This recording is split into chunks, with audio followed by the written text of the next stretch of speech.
आगामी करीब 2 घंटे तक धाम में रहे। इस दौरान सीएम ने केदारनाथ पुनर्निर्माण कार्यों का जायजा भी लिया। वहीं सीएम के दौरे को लेकर रुद्रप्रयाग प्रशासन ने पूरी तरीके से तैयारी कर रखी थी। देखिए, एक तो सबसे पहले मैं आज के दिन आज से 10 साल पहले यहाँ पर भयंकर त्रासदी जो बाबा केदार में आई थी, उस त्रासदी में हजारों लोग हताहत हुए थे, दिवंगत हुए थे, हमारे बीच नहीं रहे। मैं उन सभी को श्रद्धांजलि अर्पित करता हूं और भगवान उनको अपने श्री चरणों में स्थान दे, उनके पारिवारिक जनों को हर प्रकार से उनको एक शक्ति दे कि वो अपने जीवन में अपने उसमें आगे बढ़ें। और साथ ही साथ मैं आदरणीय प्रधानमंत्री मोदी जी का भी धन्यवाद करना चाहता हूं कि उन्होंने इस पूरे परिसर को एक नया स्वरूप देने का काम किया है, भव्य केदार और दिव्य केदार बनाया है। जो यहाँ पर काम करना एक कठिन चुनौती हुआ करता था, उसको एक मास्टर प्लान बनाकर बाबा केदार का भव्य निर्माण और दिव्य निर्माण यहाँ पर हुआ है। आप देख रहे होंगे यहाँ पर ईशानेश्वर मंदिर बना है, पीछे हमारे यहाँ पर शंकराचार्य जी की समाधि लग गई है, आस्था पथ बन गया है, सरस्वती घाट बन गए हैं। यहाँ पर जो मंदाकिनी नदी है उसके चारों तरफ जो है प्रोटेक्शन का वर्क हो गया है, आस्था पथ बना दिया गया है, तीर्थ पुरोहितों के आवास बन रहे हैं, यहाँ पर चिकित्सकों के आवास बन रहे हैं, अनेकों जगह पर यहाँ पर वाटर एटीएम लगा दिए गए हैं और ध्यान गुफाएं यहाँ पर बनाए जाने की प्रक्रिया चल रही है। 2023 के दिसंबर माह तक हमने ये संकल्प लिया है आदरणीय प्रधानमंत्री मोदी जी के निर्देशन में कि हम इस काम को पूरा कर लेंगे और ये एक पूरा काम होते ही एक भव्य निर्माण और दिव्य निर्माण यहाँ पर जब पूरा हो जाएगा तो इस स्वरूप का और ही नज़ारा होगा और भगवान बाबा केदार की कृपा से यहाँ पर एक नया नज़ारा और आने वाले समय में जो आज आस्था के इस केंद्र पर जहाँ पर एक दिन के लिए 30,000 40,000 लोगों की एक रजिस्ट्रेशन की लंबी श्रृंखला है दर्शन करने वालों के लिए, जो एक यहाँ पर बड़ी चुनौती भी है। लेकिन मैं प्रधानमंत्री जी का अभिनंदन करना चाहता हूँ कि उन्होंने जो इस स्थान के लिए रोपवे का जो शिलान्यास पिछले वर्ष उन्होंने कर दिया था, रोपवे का काम जैसे ही यहाँ पर पूरा हो जाएगा तो इस यहाँ पर यात्रा करने वालों की संख्या भी और लोगों की सुविधा भी दोनों ही बढ़ जाएंगी। कमलनाथ मध्य प्रदेश विधानसभा चुनाव की तैयारियों में जुटे हैं। ऐसे में वो ज्यादा से ज्यादा लोगों से संपर्क में जुटे हुए हैं। भोपाल में आयोजित कांग्रेस नगर और ग्राम रक्षा समिति के प्रांतीय सम्मेलन में कमलनाथ ने प्रशासनिक अधिकारियों को लेकर बड़ा बयान दिया, जबकि उन्होंने सीएम शिवराज पर भी निशाना साधा। कमलनाथ ने प्रशासनिक अधिकारियों को लेकर कहा, मुझे प्रशासन बदलना था, बहुत सारे अधिकारियों में चर्बी चढ़ी हुई थी, यह सिस्टम बदलना था। मैंने जब किसानों के कर्जा माफ करने की बात कही तब वे तैयार नहीं थे, लेकिन हमारी सरकार सौदे से गई। उस समय मैं भी मुख्यमंत्री था, मैं भी सौदा कर सकता था, लेकिन मैं मध्य प्रदेश की पहचान सौदे से नहीं बनाना चाहता था। कुछ नहीं कहने में हमारे अधिकारीगण बहुत सारे में चर्बी चढ़ी हुई थी। ये सिस्टम बदलना था, ये सिस्टम बदलना था। जब मैंने कहा कि हम किसानों का कर्जा माफ करेंगे, सबने मिलकर मुझे कहा कि ये नहीं हो सकता। मैंने कहा तो मैं दूसरा ऑफिसर ढूंढ लूंगा। जब मैं गया, नीमच मंदसौर अतिवृष्टि हुई, मैंने कहा हफ्ते भर में आपको मुआवजा मिलेगा। मैंने देखा, मैं वापस आया, मैंने कहा हफ्ते भर में इनको मुआवजा मिलना चाहिए। ये अधिकारी मुझे कहते हैं कि हम तो सर्वे कराएंगे, पटवारी करेगा, तहसीलदार करेगा। मैंने कहा मैं सर्वे करके आया हूँ, आप अपने पटवारी तहसीलदार के सर्वे से नहीं जानता।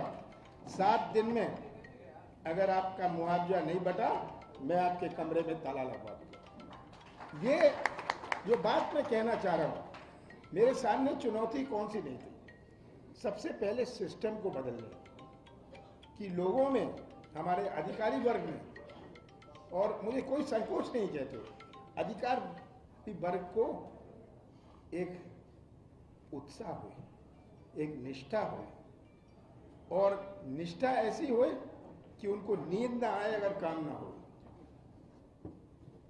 तो ये सिस्टम बदलने की बहुत बड़ी चुनौती थी। आपके जब प्रतिनिधि मंडल में जो मिले थे, प्रतिनिधि 3-4 लोग, कोई संस्था के नहीं थे, आपके मंडल के नहीं थे, ऐसे ही आ गए।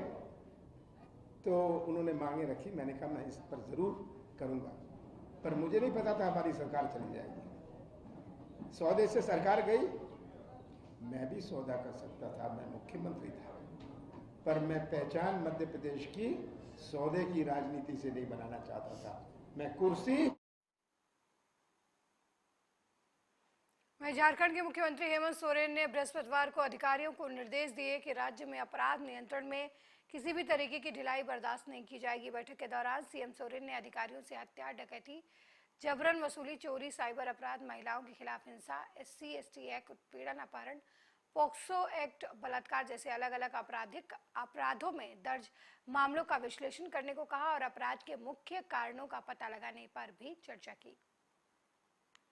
कोई ये सभी चीजें आप लोग को आधिकारिक रूप से बता दिया जाएगा, लेकिन आज कुल मिला जुला करके पूरे राज्य की विधि व्यवस्था, क्राइम को लेकर हम लोगों ने लंबी चर्चा की है और सभी जिलों की रिपोर्ट ली गई है और राज्य में किसी भी तरीके का कोई उन्माद और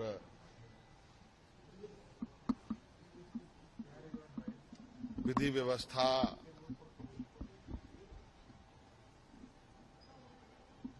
बिल्कुल मजबूती से बना रहे, कोई भी तरीके का गलत काम बिल्कुल सरकार बर्दाश्त नहीं करेगी और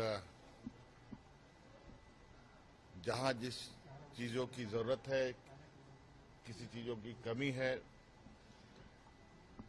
सभी जिले इसकी जानकारी सरकार को दे, उन सब चीजों को उपलब्ध कराया जाएगा। क्योंकि आज नए नए तकनीकों का अपराधों में उपयोग किया जा रहा है।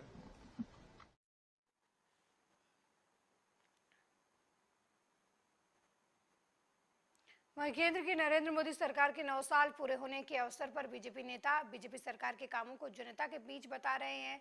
इसी क्रम में जल संसाधन मंत्री स्वतंत्र देव सिंह लखीमपुर खीरी पहुंचे और इस दौरान एक महिला ऐसा बोल गई कि उनका जवाब सुन सीएम योगी के मंत्री भी हैरान हो गए। यहां पर एक जनसभा में मंत्री स्वतंत्र देव सिंह ने मंच के सामने बैठी महिला से पूछा और जो जवाब महिला ने दिया उसे सुनकर सब हंसने भी लगे।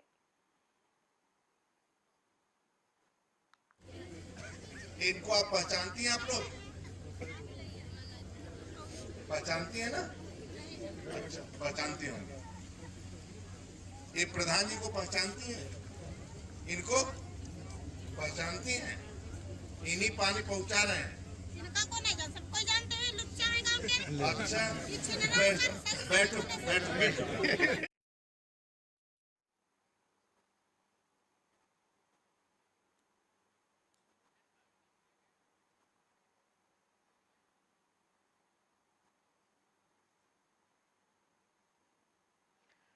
वहीं युवाओं में रील का खुमार सिर चढ़कर बोल रहा है। युवा रील बनाने के लिए कानून भी हाथ में लेने से नहीं चूक रहे। एक ऐसा ही वीडियो नसीराबाद थाने से वायरल हो रहा है जिसमें CHC नसीराबाद के सभी संसाधन इस्तेमाल करते युवा देखे गए हैं। खास बात यह है कि वीडियो बना रहे युवाओं को कोई रोकने वाला भी अस्पताल के अंदर मौजूद नहीं है। ये वायरल वीडियो संज्ञान में लेते हुए CMO अंशुमान सिंह ने बताया कि CHC अधीक्षक के द्वारा अज्ञात युवकों के खिलाफ थाने में तहरीर दे दी गई है। पुलिस युवकों की तलाश कर रही है।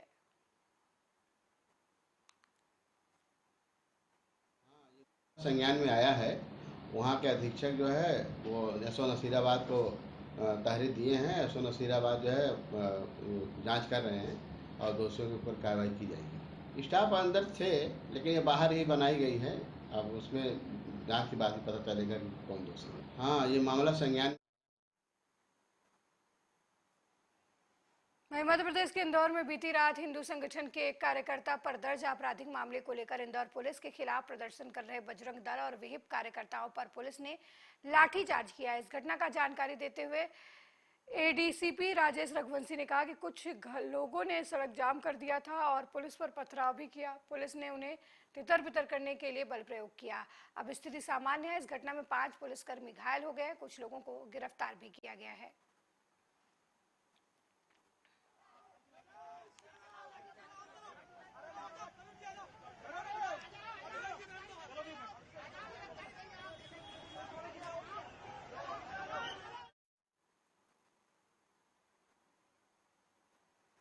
वहीं दिल्ली पुलिस ने नाबालिग पहलवान के यौन उत्पीड़न मामले में बीजेपी सांसद बृजभूषण शरण सिंह को क्लीन चिट दे दी है।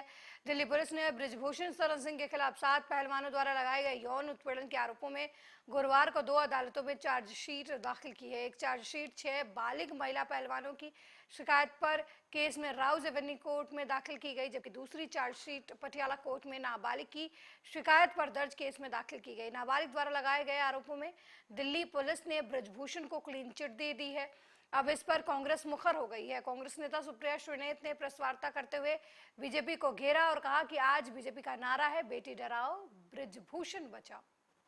तंत्र एक अवयस्क लड़की इतने बड़े आदमी के खिलाफ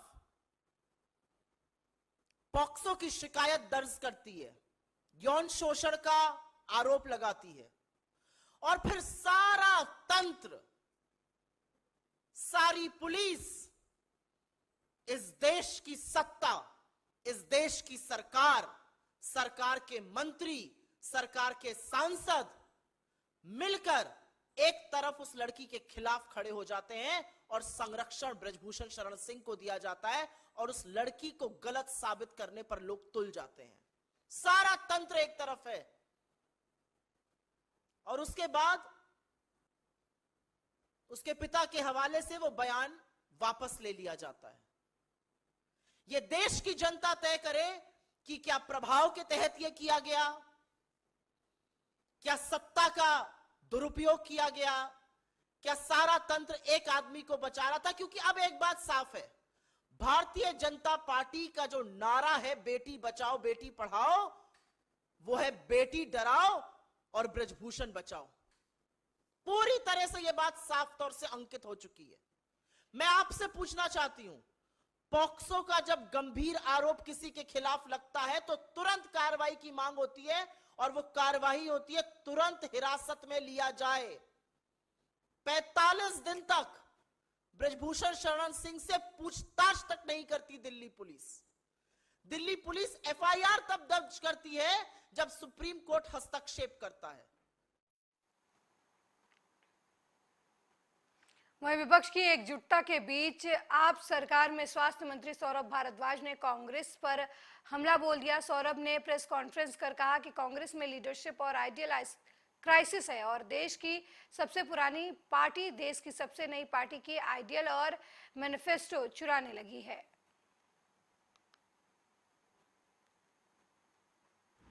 लगभग रोज लोगों के बीच में चर्चा रहती है कि कांग्रेस की बदहाली के कौन लोग कारण हैं, कांग्रेस क्यों उभर नहीं पा रही, इसके पीछे कौन लोग हैं, कांग्रेस की लीडरशिप के अंदर क्या समस्या है। और अब कांग्रेस के विषय में जो बातें सामने आ रही हैं उससे ये लगता है कि कांग्रेस में ना सिर्फ लीडरशिप का क्राइसिस है, कांग्रेस के पास आइडियाज का भी क्राइसिस है। कांग्रेस का लोगों से जुड़ाव इस हद तक खत्म हो गया है कि उनके पास कोई अपना मैकेनिज्म भी नहीं बचा कि वो ये जान पाए कि लोग क्या चाहते हैं, जनता क्या चाहती है। और इसका सबसे बड़ा जो कह सकते हैं सबूत पब्लिक डोमेन में जो आता है वो ये है, देश की सबसे पुरानी पार्टी, देश की सबसे नई उभरती हुई ग्रो करती हुई पार्टी से हम अपने इलेक्शन मैनिफेस्टो को कॉपीराइट करा लें कि कोई और ना चुरा पाए। हमने देखा अरविंद केजरीवाल ने पहली बार ये कहा कि भाई इलेक्शन मैनिफेस्टो तो झूठे होते हैं, हम जो बात इलेक्शन के अंदर अपना वादा करेंगे वो अरविंद केजरीवाल की गारंटी है कि अरविंद केजरीवाल खड़े होकर कह रहे हैं ये चीजें मैं पूरी करूंगा। और कांग्रेस इस शब्द गारंटी तक को चुरा चुकी है। हिमाचल के अंदर कांग्रेस ने अपने मैनिफेस्टो को गारंटी कहा। जब आम आदमी पार्टी पहली बार ये बात लेके आई कि दिल्ली के अंदर हम 200 यूनिट बिजली मुफ्त देंगे और 400 यूनिट तक आधे दाम पे देंगे, तो कांग्रेस ने सबसे ज्यादा दिल्ली में हमारा मजाक उड़ाया और विरोध किया, जिसके विषय में वहीं मोदी सरकार के 9 साल पूरे होने पर भरतकुंड में आयोजित जनसभा में उत्तर प्रदेश सीएम योगी आदित्यनाथ मोदी सरकार की उपलब्धियों को गिनाया। इतना ही नहीं, अयोध्या के बारे में बोलते हुए सीएम योगी ने कहा कि ये नई अयोध्या है, अगले साल हमारे राम आने वाले हैं, अपने स्वयं के मंदिर में विराजमान होने वाले हैं, उसकी तैयारी दीपोत्सव के साथ होनी चाहिए। दीपोत्सव का अलग आनंद इस बार दीपोत्सव होगा, तो भाइयों बहनों लक्ष्य रखिए 21 लाख दीप प्रज्वलित होंगे अयोध्या के अंदर, 21 लाख दीप, और अयोध्या के हर घर में, जनपद के हर घर में दीप प्रज्वलन के कार्यक्रम होने चाहिए। राम जी की पेड़ी में भी होगा, नए घाट में भी होगा, हर मठ और मंदिर में भी होगा, सूरज कुंड, भरत कुंड, जितने भी घाट हैं इन सब में दीप प्रज्वलन के साथ साथ अयोध्या के हर घर में भी दीपों से प्रज्वलित होती हुई अयोध्या जगमगाती हुई दीपोत्सव की दिन दिखाई देनी चाहिए। अभी से इसकी तैयारी, एक बड़ा इवेंट बनाओ, अभी से तैयारी प्रारंभ कर दो। अगले वर्ष हमारे राम आने वाले हैं, अपने घर में विराजमान होने वाले हैं, अपने महल में विराजमान होने वाले हैं, अपने स्वयं के मंदिर में विराजमान होने वाले हैं, और उसकी तैयारी दीपोत्सव के साथ हमारी प्रारंभ होनी चाहिए। एक लंबी श्रृंखला प्रारंभ होगी और उस कार्यक्रम के साथ जुड़ते हुए हम आगे बढ़ेंगे। दीपोत्सव रायबरेली में गंगा में युवक का शव मिलने से हड़कंप मच गया।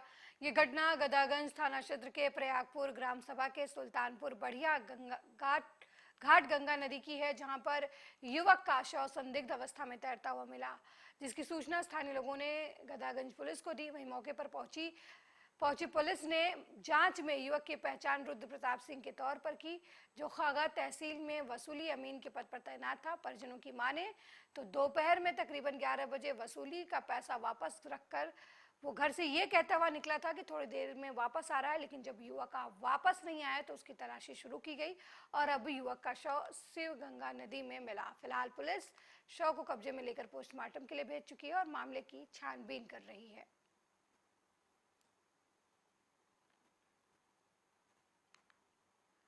वहीं केंद्र की बीजेपी सरकार के 9 साल पूरे होने पर केंद्र और प्रदेश के सत्ताधारी पार्टी बीजेपी के वरिष्ठ नेता, मंत्री और विधायक सांसद पूरे देश में लोकसभा और विधानसभा स्तर पर प्रेस कॉन्फ्रेंस का आयोजन कर रहे हैं। केंद्र सरकार के 9 साल की उपलब्धियां और उनकी कार्य गुजारी और जन जन तक पहुंचाने का काम करते हुए नजर आ रहे। इसी के कड़ी में कानपुर देहात के अकबरपुर रनिया विधानसभा क्षेत्र में मातरी स्थित बीजेपी के कार्यालय में यूपी के राज्य मंत्री और अकबरपुर रनिया विधायक प्रतिभा शुक्ला ने पूर्व सांसद अनिल शुक्लावारसी के साथ मिलकर प्रेस कॉन्फ्रेंस की और केंद्र सरकार के 9 साल की उपलब्धियां गिनाई और जन कल्याणकारी योजनाओं को धरातल पर पहुंचाने का दावा किया।